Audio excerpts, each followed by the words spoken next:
Ano ba ang Dota?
Magandang umaga sa inyong lahat. Narito kami upang gawin ng isang dokumentaryo.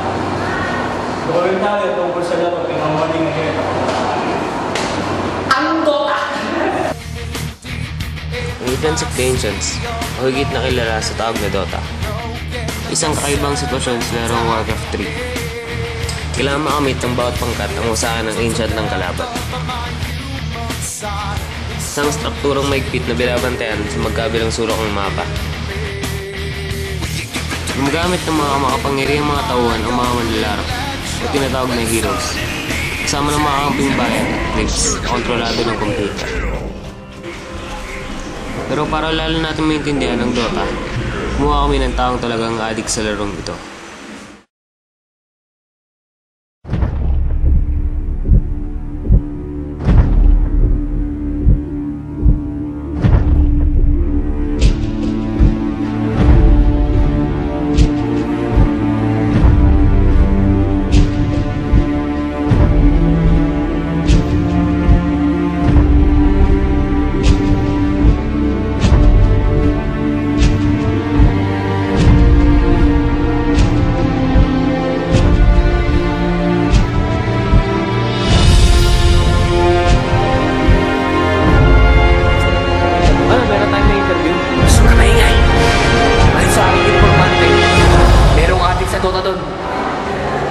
Tara pre, let's go! Tara!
Konting interview lang pare.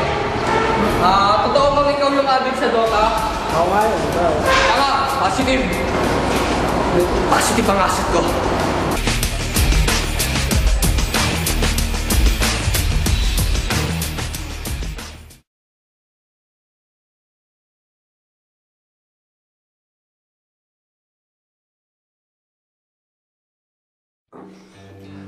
Sir, ano po ba sa pagkakaalam nyo yung Dota?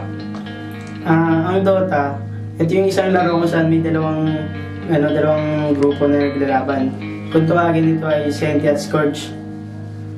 Merong hero na pwede mong gamitin upang i-defend yung mga intro at saka yung Tree of Life.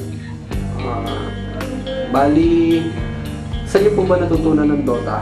Tsaka kailan?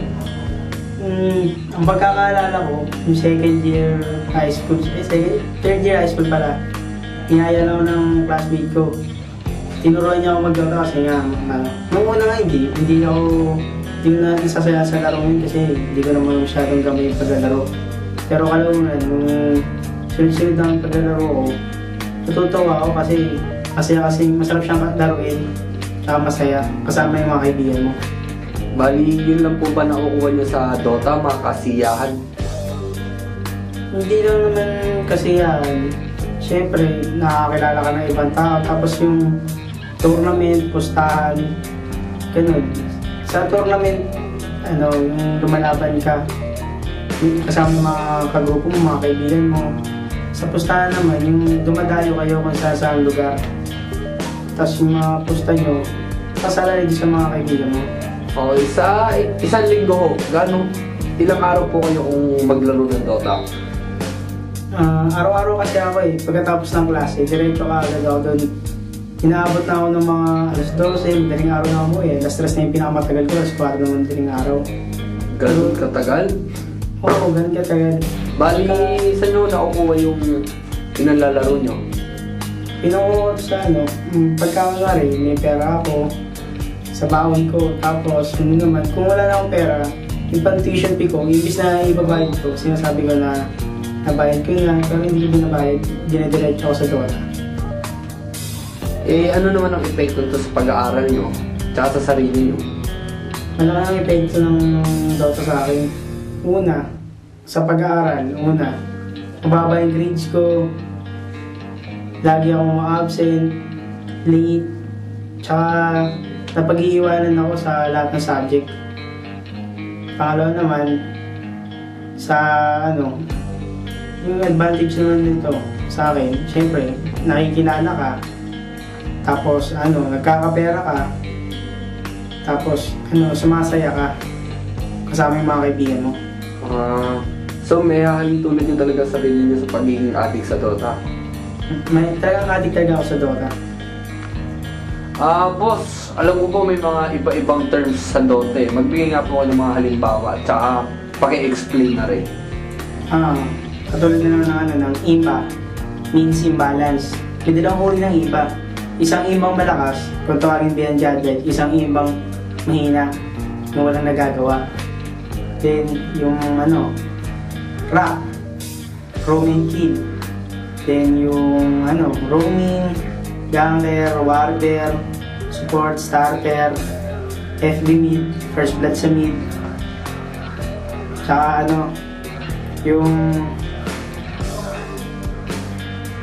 yung term nyo po dun sa mga nagmumurahan, yung mga ganon. trash talk, tawag to. Trash talk.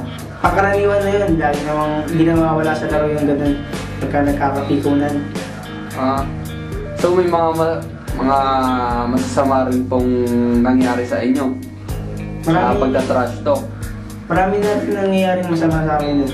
Katulad ng pagka nagsalita ka ng hindi maganda, tapos yun, teritoryo pa nila, hindi yari ka kasi teritoryo nila yun, hindi ka pwede mag-angas doon. Kung mag-angas ka talaga, naku, yayari nila talaga. Sige boss, maraming salamat. Salamat.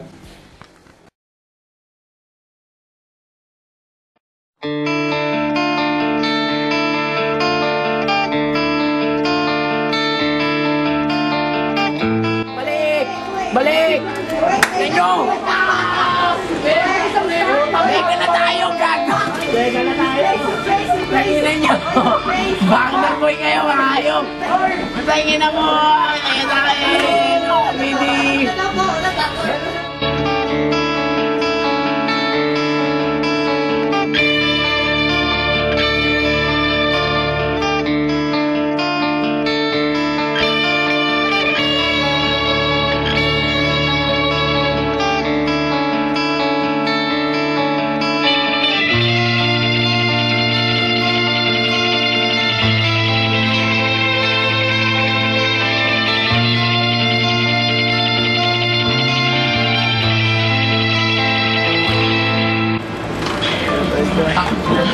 Hindi pa rin ako kino-confirm ng friend ko sa Facebook, oh. Facebook lang. Wala man siya.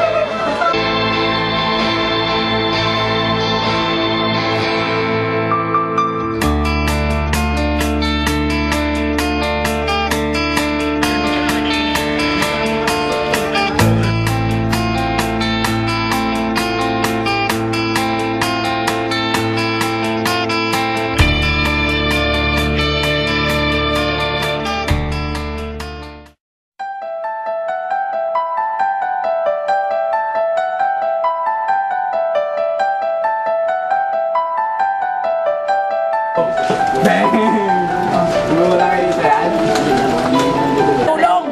Wave na! Wave! Wave na! Wave na! Wave na! Na mukha. Wave 4. Oy, wave naman!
Ikaw ang aking bebo, bebo, be, bebo, bebo, be, bebo, bebo, be.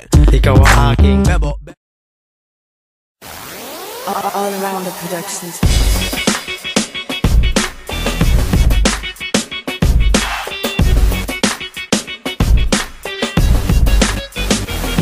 Ito ang musikang may mahika na aking inaalay sa lahat ng nagdodota, baguhan man o mahusay. Kahit di ka magaling o kahit di mo paborito ang larong ito, sumabay na sa kantang ito. Mag-create ka na sa Dota, maipagsabayan, ubusin ng lahat ng paraan na nalalaman. Pagkat ito'y isang laro kung saan nagtatagisan ng talino ang lahat ng kalahok na lumalaban upang makamtan ng inaasam na tagumpay sa kahit anong sitwasyon ay dapat laging